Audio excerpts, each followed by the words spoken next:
Hello everyone. So today I'm going to start with a part 2 of our JavaScript tutorial series. The core of any website is its logical part, where all logics are handled. In every programming language, we use similar if-else condition or the loops like while, for in. The difference will be the syntax only. For example, in Java, if we are writing the if-else condition or a while loop, the logic will remain same. It will work similarly. Only the syntax is going to change. So please pay attention to this topic. So in future, if you are going to learn any different programming language, then it will help you out as the logics will remain same. Starting with if else. If else condition में basically हमारी conditions match होती है कि अगर ये particular action होगा तो उसका ये रिएक्शन होगा. फॉर एग्जांपल अगर यूजर लॉगिन नहीं है, ये मैंने इफ में कंडीशन को ही डाली है, तो अगर मेरा यूजर लॉगिन नहीं है तो वो लॉगिन पेज पे जाएगा, साइन इन पेज पे, और अगर वो लॉगिन है तो वो उसके डैशबोर्ड प्रोफाइल पेज पे जाएगा लाइक दिस. स्विच केस भी सिमिलरली हैंडल करता है इफ एल्स इफ कंडीशन को. देन हमारे आते हैं loops, while, for in, for all. So basically looping का हम यूज इसलिए करते हैं कि कोई भी डेवलपर हो तो हमें एक कोशिश करनी चाहिए कि हमारा कोड रिडंडेंट ना हो. मीन्स अगर मुझे 1 to 10 डिस्प्ले करवाना है तो उसके लिए मुझे ये नहीं करना है कि पहले मैं print 1 देन print 2 print 3. नहीं, ये अभी तो हमारा सिर्फ 1 to 10 का काउंट था. इन फ्यूचर सपोज मुझे 1000 तक प्रिंट कराना है तो हम ये नहीं कर सकते, तो उसके लिए हमारे लूप्स आते हैं. लूप्स में जस्ट एक बार मैं लूप शुरू करूंगा कि 1 to 1000 का आप प्रिंट कर दीजिए और वो कंटिन्यूसली ऑटोमेटिकली होगा. लाइकवाइज अगर कोई फंक्शन को मुझे एक बार कई बार रन कराना है लाइक 5-10 टाइम्स, तो वो मैं लूप में कंसिडर कर सकता हूँ. तो अब हम करते हैं इसका प्रैक्टिकल पार्ट स्टार्ट. तो जैसा मैंने लास्ट पार्ट में कहा था, तो अब नोड जेएस हम यूज करेंगे. तो नोड जेएस के थ्रू हम अब जावास्क्रिप्ट की फाइल बना के उसे डायरेक्टली वहीं एग्जीक्यूट कर लेंगे अपने टर्मिनल में. तो एचटीएमएल बना के फिर हमें वापस से अपने ब्राउजर में आके चेक करने की जरूरत नहीं पड़ेगी. तो इंस्टॉल करने के लिए node.js.org हम ब्राउजर में एड्रेस बार में टाइप इन करेंगे. उसके बाद हम ये वाला वर्जन, करंट वर्जन नहीं करना है, हमें ये करना है बिकॉज एलटीएस इसमें होता है. LTS means long term support. तो इसको हम डाउनलोड करेंगे क्योंकि स्टेबल वर्जन भी है. करंट वर्जन में होगा लेटेस्ट फीचर्स होंगे बट उसमें बग फिक्सेस वगैरह होते हैं. तो अभी हमारा फाइनलाइज वर्जन नहीं है, तो ये वाला हम डाउनलोड करेंगे. डाउनलोड करने के बाद इसमें भी हमें नेक्स्ट नेक्स्ट नेक्स्ट ही करना है विंडोज में, और ये हमारा इंस्टॉल हो जाएगा फिर. तो अपना कोड एडिटर ओपन करने के बाद हम जाएंगे टर्मिनल, न्यू टर्मिनल में, और जो हमारा पाथ है हम अपने पाथ पे जाएंगे cd, जहाँ पे हमने फोल्डर बनाया. तो मैंने part 2 करके एक नया फोल्डर बनाया है इस सीरीज के लिए. इसको मैं फिलहाल क्लियर कर देता हूँ. देन मैंने एक फाइल बनाई है conditions.js. सो node.js में हमारे को जावास्क्रिप्ट रन करने के लिए जस्ट .js उसकी एक्सटेंशन होनी चाहिए. सो फर्स्ट ऑफ ऑल हम आते हैं इफ एल्स कंडीशन में. तो हम लोग फ्यूचर में जब भी कोई प्रोग्राम बनाएंगे या वेबसाइट या फिर कोई ऐप वगैरह, तो हमारे पास कंडीशंस आती हैं like if this will happen then this should be the output, and if this is not correct then the output should be different, like that. So इसके लिए हम क्या करते हैं कि इफ एल्स कंडीशन का यूज करते हैं कि अगर मेरी कोई कंडीशन फुलफिल होगी तब मैं अपना आउटपुट डिस्प्ले कराऊंगा या फिर मैं अपना आउटपुट एग्जीक्यूट करूंगा. और सिमिलरली बेस्ड ऑन दिस हम डिफरेंट इफ एल्स कंडीशंस करते हैं. तो अब प्रैक्टिकली हम इसको सॉल्व करते हैं. फॉर एग्जांपल कोई मेरा वेरिएबल है ए बी सी, या वेर शॉर्ट ही ले लेता हूँ मैं. वेर ए मैंने लिया 100, देन मैंने लिया where B 50.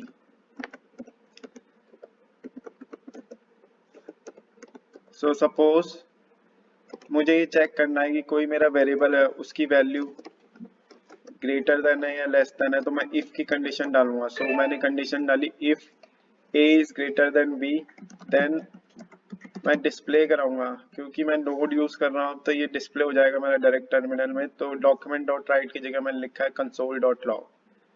So console dot log में मैं डिस्प्ले कराता हूँ. ये बेसिकली क्या होता है कि अगर ये कंडीशन मेरी फुलफिल होगी तो जो भी वैल्यू मैंने इस पैरेंथेसिस के अंदर लिखी है तो वो मेरी एग्जीक्यूट हो जाएगी. तो डिस्प्ले के लिए मैं कुछ भी करा सकता हूँ. So yes it is correct.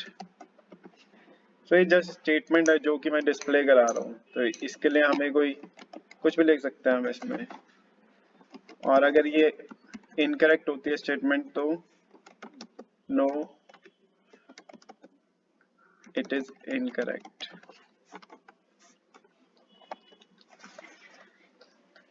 So first of all मैं अपने टर्मिनल में गया, टर्मिनल विंडो में मैं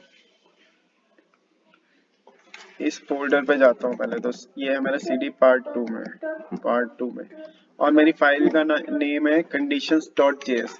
सो बेसिकली क्या होता है, हम पहले .html फाइल्स बना रहे थे क्योंकि हम ब्राउजर पे डायरेक्ट इसको रन कर रहे थे और वहां पे हमारी जावास्क्रिप्ट एग्जीक्यूट हो रही थी, बट क्योंकि मेरा Node.js अब इंस्टॉल हो चुका है तो डायरेक्टली मैं नोड और फाइल का नाम दे सकता हूँ। सो मैं यहाँ नाम दूंगा नोड और कंडीशंस। सो मुझे यहाँ .js तक फुल एक्सटेंशन भी लिखने की जरूरत नहीं है बिकॉज हमने ऑलरेडी एक्सटेंशन डिफाइन कर दी अपनी फाइल की .js। सो मैं जस्ट लिखूंगा नोड कंडीशंस। सो मेरा ये आउटपुट आ गया यहाँ पे, yes it is correct. So likewise अगर मैं इसको चेंज कर देता हूँ a is less then b, like 100 is less then 50 जो कि मेरा इनकरेक्ट है, तो ये क्या होगा, ये एल्स कंडीशन में चला जाएगा। सो मैं इसको दोबारा से एग्जीक्यूट करता हूँ नोट कंडीशन, तो मेरा आउटपुट आ गया नो इट इज इनकरेक्ट जो कि एल्स कंडीशन में था।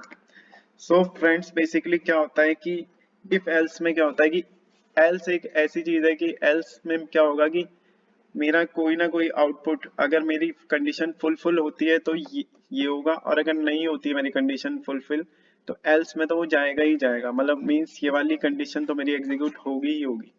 सो सपोज अगर मैं चाहता था कि ओनली मेरा ये कंसोल डॉट लॉग की वैल्यू जो मेरा आउटपुट है तभी आए अगर ये कंडीशन करेक्ट हो, तो मैं जस्ट इसके लिए इफ की कंडीशन ले सकता था।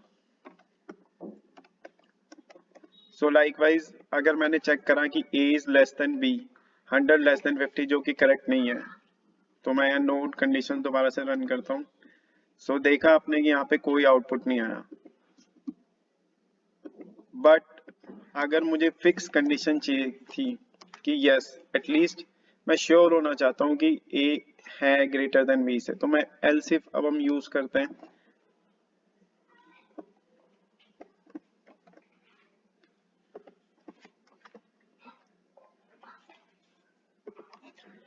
एल्स इफ के अंदर जो भी हमने कोड लिखा है उसको एग्जीक्यूट करने के लिए वो तभी एग्जीक्यूट होगा जब हमारी कंडीशन एग्जैक्टली मैच करेगी।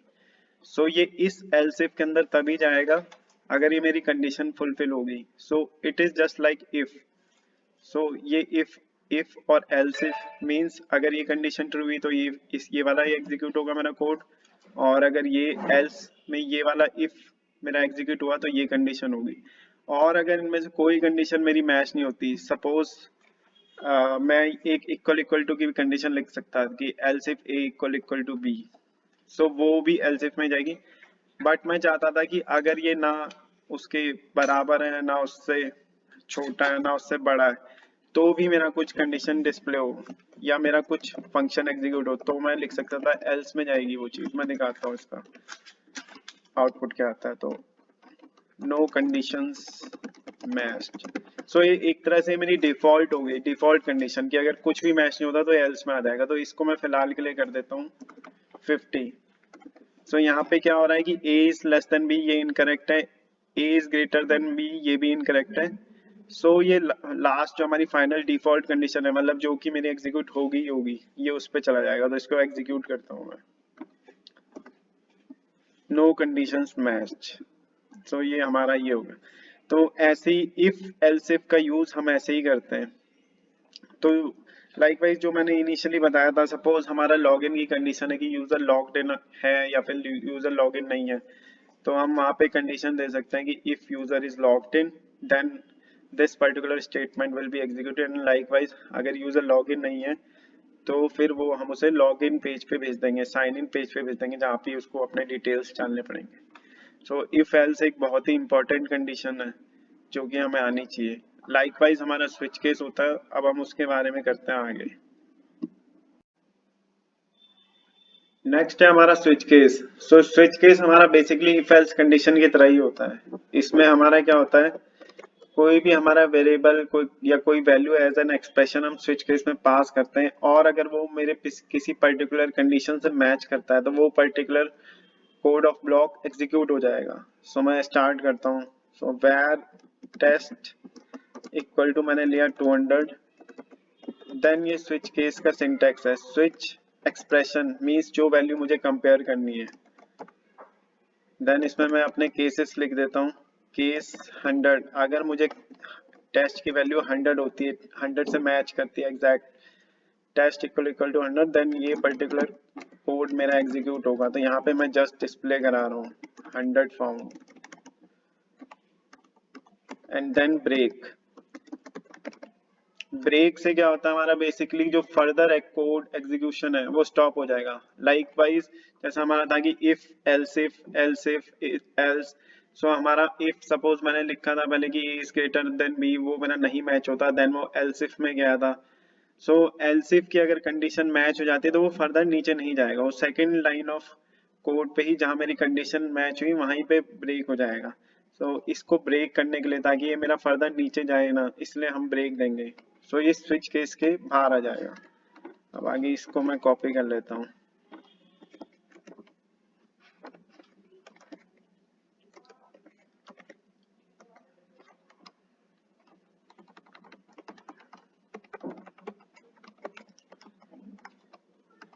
नेक्स्ट में मैच करता हूँ कि अगर मेरी टेस्ट की वैल्यू 200 हो या फिर मेरी टेस्ट की वैल्यू होगी 300। तो यहाँ पे भी मैं डिस्प्ले लाइकवाइज कर देता हूँ, ये 300 हो गया मेरा, ये 200 हो गया। और देन हमारा आता है डिफॉल्ट केस। डिफॉल्ट, तो डिफॉल्ट में क्या होता है, it is just like else, कि अगर मेरी कोई कंडीशन मैच हुई तो ठीक है, वो मेरा कोड एग्जीक्यूट हो जाएगी। और अगर मेरी कंडीशन कोई मैच नहीं हुई तो वो जो एल्स की कंडीशन है वो तो डिस्प्ले होगी ही होगी। तो इसको मैं लिख रहा हूँ inside default case.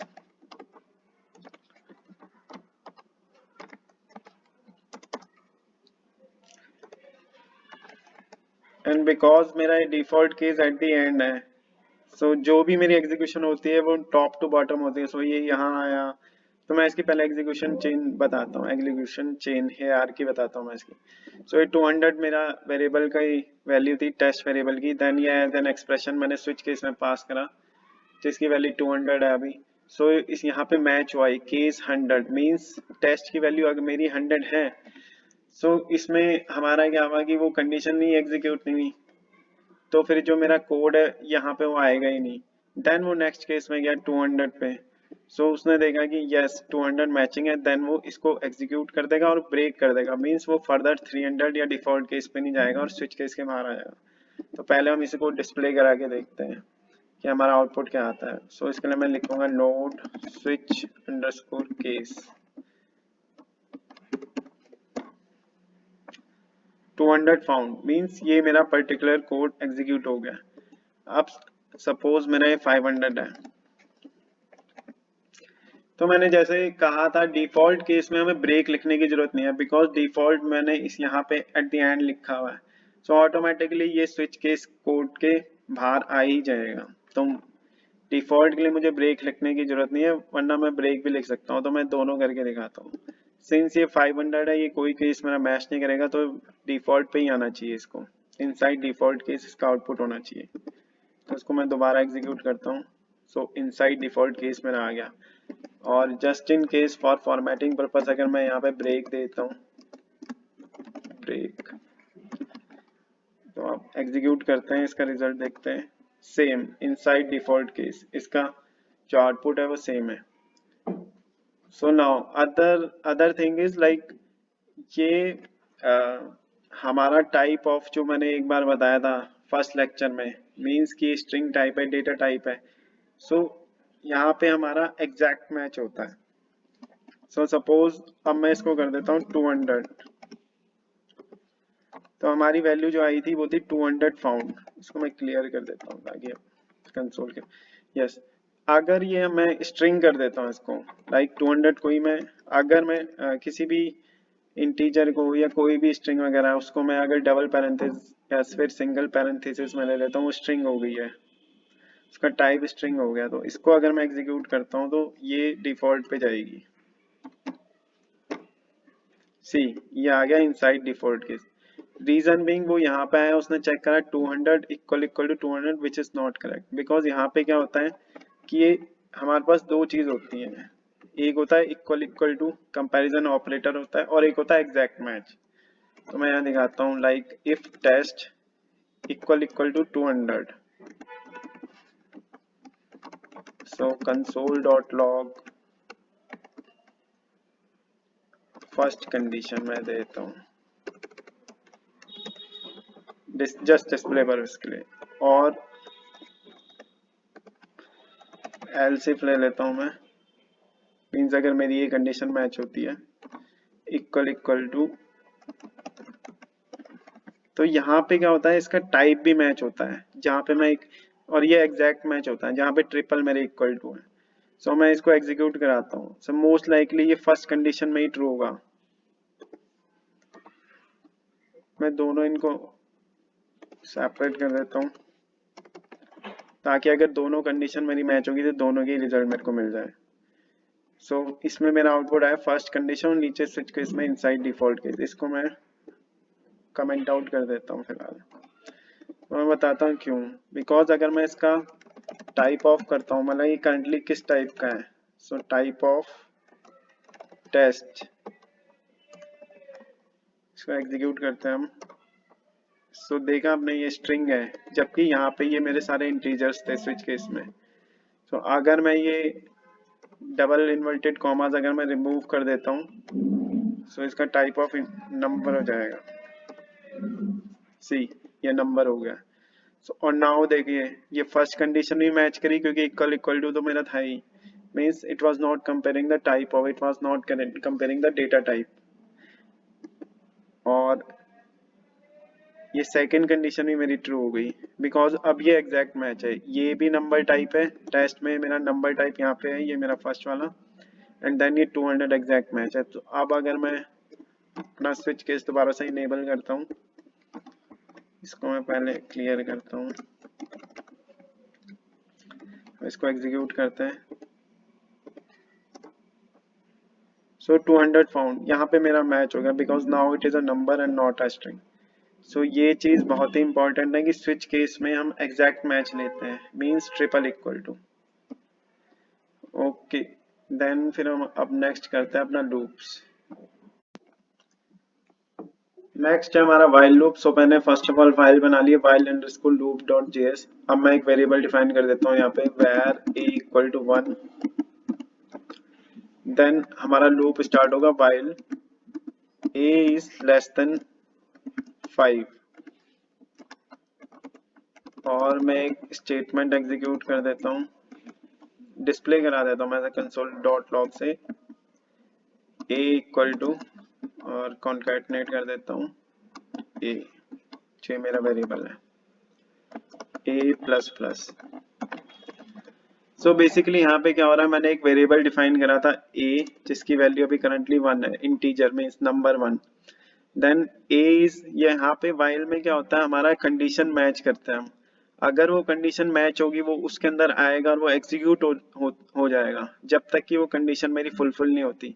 For example ये फर्स्ट टाइम इधर आया तो 1 इज लेस देन 5 जो कि करेक्ट है, देन उसमें डिस्प्ले हमारा होगा ए इक्वल टू 1, देन यहाँ पे मेरा इंक्रीमेंट हुआ जो मैंने लास्ट टाइम बताया था लास्ट लेक्चर में। सो ए प्लस प्लस मीन्स ए की वैल्यू हमारी होगी 2, 2 इज लेस देन 5, ये भी कंडीशन मेरी करेक्ट है तो ये लूप के अंदर वापस से आएगा। सो ए इक्वल टू 2, लाइकवाइज करते करते ये आया 4 इज लेस देन 5, ये कंडीशन ही मेरी करेक्ट है। सो फिर ये होगा ए इक्वल टू 4, देन आएगा ए प्लस प्लस, मीन्स ए की वैल्यू होगी मेरी 5। सो अब ये इधर वाइल लूप में आएगा 5 is less than 5 which is incorrect, so ये क्या होगा, ये लूप के बाहर आ जाएगा। सो जो मेरा डिस्प्ले होगा वो होगा A equal to 1, A equal to 2, A equal to 3, A equal to 4। Last जैसे ही मेरे यहाँ पे काउंटर मेरा 4 के बाद ए की वैल्यू 5 हो गई, तो ये क्योंकि कंडीशन इनकरेक्ट होगी तो सो ये वाइल लूप से मेरा बाहर आ जाएगा। अब इसको एग्जीक्यूट करते हैं, लिखेंगे नोड और file name node while underscore loop. So ये रिजल्ट देखिए बिल्कुल करेक्ट है, ए इक्वल टू 1 2 3 4, 5 मेरा इसलिए नहीं हुआ क्योंकि जब ये 5 हुआ था, सो ये 5 इज लेस देन 5, ये इनकरेक्ट कंडीशन है। अब सिमिलरली हमारे पास होता है डू वाइल। तो डू वाइल में हमारा क्या होता है कि फर्स्ट कंडीशन जो हमारी होगी वो मैच हो गई होगी। इसका सिंटेक्स ऐसा है, हमारा डू हमारा स्टार्टिंग में आ जाता है। सो डू वाइल, इसमें मैं कंडीशन चेंज करता हूँ, while a is less than 5। Okay, इसको मैं 10 कर देता हूँ। तो क्या हुआ, यहाँ पे हमारा a की वैल्यू 10 है। तो मैंने अगर डू ले लिया पहले, मीन्स ये कंडीशन एक बार मेरी फर्स्ट टाइम ये कंडीशन एग्जीक्यूट हो गई होगी और उसके बाद मेरी ये वाइल में ये जाता है और वाइल में कंडीशन इसकी मैच होगी लास्ट में। सो यहाँ पे ये डू में है। सो फर्स्ट ऑफ ऑल इसने चेक ये करा console dot log, so a equal to 10 ये डिस्प्ले कराएगा। अब मेरी ए की वैल्यू होगी 11। फिर इसने यहाँ पे मैच करा while a is less than 5, so 11 is not less than 5, सो ये इससे बाहर आ जाएगा। तो इसको मैं डिस्प्ले कराता हूँ। सो मेरा फर्स्ट टाइम एग्जीक्यूट हो गया, मीन्स मेरा 10 आ गया। बट अगर मैं ये वाइल की कंडीशन फर्स्ट प्लेस पे ही ले लेता, while a is less than 5, तो क्या होता है, ये वाइल कंडीशन में आता है फर्स्ट ऑफ ऑल चेक करता है कि 10 इज लेस देन 5, जो कि इनकरेक्ट है। तो ये हमारा a इक्वल टू 10 ये भी डिस्प्ले नहीं होगा। लाइक लास्ट टाइम जब मैंने एग्जीक्यूट करा था इक्वल टू 10 आया था, सब ये ब्लैंक वैल्यू आएगी, मेरा कुछ भी डिस्प्ले नहीं होगा। सो देखा आपने यहाँ पे कुछ डिस्प्ले नहीं होगा। सो डू और वाइल में, डू वाइल और वाइल में यही डिफरेंस है कि डू वाइल कंडीशन में एक बार मेरी स्टेटमेंट एग्जीक्यूट हो गई होगी बिकॉज उस टाइम हमारी कंडीशन मैच नहीं हुई। बट वाइल के केस में ये फर्स्ट प्लेस पे ही हमारी कंडीशन मैच हो जाती है, कंडीशन को हम मैच करते हैं। सो अगर वो कंडीशन मैच नहीं हो पाती तो वो वाइल लूप हमारा एक बार भी एग्जीक्यूट नहीं होगा। नेक्स्ट है हमारा for loop. So for loop का सिंटेक्स इस तरह होता है। सो फर्स्ट ऑफ ऑल इसमें हम कोई वेरिएबल को इनिशियलाइज कराता है। सो मैंने कर दिया var i equal to 1, then हमारी होती है कंडीशन, जो कि कंडीशन मैच होगी तो ही मेरा लूप एग्जीक्यूट होगा, तब वो इस लूप के अंदर जाएगा। सो मैंने कंडीशन दे दी i is less than 5 and then होता है मेरा इंक्रीमेंट या डिक्रीमेंट काउंटर। सो मैंने यहाँ पे आई प्लस प्लस करा दिया। सो जैसे कि हमारा वाइल में था कि मैं काउंटर जो भी था मेरा आई प्लस प्लस, ये हमारा वाइल लूप के अंदर था, तो यहाँ पे हमारा इनिशियली आ जाता है एट द टॉप। सो अगर ये मेरी कंडीशन करेक्ट होती है तो फिर ये इसके अंदर आएगा और यहाँ पे मैं डिस्प्ले करा रहा हूँ आई की value, value of i is also, या तो मैं प्लस के थ्रू कॉन्कैटिनेट कर सकते हैं या फिर मैं कॉमा सेपरेटेड वैल्यू दे सकता हूँ। So value of i is I मैंने दे दिया। तो इसको पहले डिस्प्ले करा देता हूँ, मैंने पहले भी रन कराया था। Value of i is 1, value of i is 2, value of i is 3, then 4। So उसमें हुआ गया कि फर्स्ट ऑफ ऑल ये मेरा इम्प्लीमेंट हुआ, ये यहाँ पे आया, ये मेरी स्टेटमेंट थी वेयर आई इक्वल टू 1, यहाँ पे इनिशियलाइज हुआ मेरा वेरिएबल। देन आई की वैल्यू उसने चेक करी, I is less than 5, then counter बढ़ाया 1 इज लेस देन 5, जो कि करेक्ट है 1 2 3 4। जब देन ये इस कंडीशन को मैच करने के लिए आएगी 5 इज लेस देन 5, सो ये कंडीशन ट्रू नहीं है इसलिए वो फॉर लूप के बाहर आ गया। तो यहाँ पे हम देख सकते हैं हमारी वैल्यूज आ गई 1 2 3 एंड 4। तो इसमें कुछ चीजें हैं जो मैं बताऊंगा। इसमें हम वेर आई जो हमने यहाँ पे इनिशियलाइज करा है इसको हम ओमिट कर सकते हैं, ये मैंडेटरी नहीं है कि हमें यही लिखना है। तो एज सच मैं इसको पहले ही इनिशियलाइज कर दूंगा वेरिएबल आई को, और जो काउंटर है इसको ही मैं ओमिट कर सकता हूँ। वाइल लूप की तरह ही इसको मैं फॉर लूप के अंदर ले लूंगा। सो मुझे ये डिक्लेयर करने की जरूरत नहीं पड़ेगी टॉप में। अब एक बार इसको एग्जीक्यूट करा के देखते हैं। सो देखिए इसका रिजल्ट भी सेम ही है। इसमें मैंने जस्ट क्या करा कि जो मेरे को वेरिएबल इनिशियलाइज करना था वो मैंने टॉप में कर दिया, और जो मैंने काउंटर डालना था जिससे कि मेरा काउंटर बढ़ता जा रहा है, जो आई की वैल्यू मैंने 1 2 3 4 5 एज सच इंक्रीमेंट होती जा रही है, वो भी मैंने फॉर लूप के अंदर ले लिया है। सो हम एट टॉप इसको ओमिट कर सकते हैं। सो नेक्स्ट है हमारा फॉरेन लूप। फॉरेन लूप में बेसिकली क्या होता है कि कोई भी ऑब्जेक्ट की जो इतनी भी प्रॉपर्टीज होती है हम वो इटरेट करता है फॉरेन लूप हमारा। तो पहले मैं अपने कंसोल को क्लियर कर लेता हूँ अपने टर्मिनल में जो भी मेरा रिजल्ट था। सो फर्स्ट ऑफ ऑल हम देखते हैं एक ऑब्जेक्ट को। सो मैंने एक लिया है वेर कार ऑब्जेक्ट, इसमें मैंने की सबसे पहले डिफाइन करी मॉडल, देन उसको मैंने वैल्यू असाइन करी है टाटा नेक्सॉन, देन मैं ले रहा हूँ कलर एक की, देन कलर में मैं डिफाइन कर रहा हूँ एक रेड कलर, देन मैंने लिया एक ट्रांसमिशन टाइप ले लेता हूँ मैं, इसमें इलेक्ट्रिक ले लेता हूँ मैं, ट्रांसमिशन टाइप या फ्यूल टाइप ले लेते हैं हम यहाँ, वो या फिर रफ वैल्यूज हैं, हम कुछ भी ले सकते हैं। सो बेसिकली किसी भी ऑब्जेक्ट में क्या होता है, की वैल्यू के पेयर्स होते हैं। सो सपोज अगर मुझे कलर अगर पता करना है किसी ऑब्जेक्ट में कलर जो की है वहां पे मैंने कौन सी वैल्यू स्टोर करी है, सो कार ऑब्जेक्ट कलर, उसमें मेरी वैल्यू स्टोर है रेड। कार ऑब्जेक्ट अगर फ्यूल टाइप में चेक करूंगा तो उसमें मेरी वैल्यू आएगी इलेक्ट्रिक। सो इसको मैं दिखाता हूँ कंसोल डॉट लॉग करके। So console dot log car object, then मैं की फ्यूल टाइप ले लेता हूँ। सो मैंने इसमें मैं ये चेक कर रहा हूँ कि फ्यूल टाइप जो की है उसमें मैंने कौन सी वैल्यू स्टोर करी है। उसको रन करता हूँ मैं for underscore in underscore loop, so electric. So likewise किसी भी की मेरे को अगर वैल्यू पता करना है तो जस्ट मैं ऑब्जेक्ट एंड देन की वैल्यू में उसको पास इन करूंगा तो मेरे को उसकी वैल्यू मिल जाएगी। So for in loop basically मेरा क्या करता है, वो इटरेट करता है through over all the properties.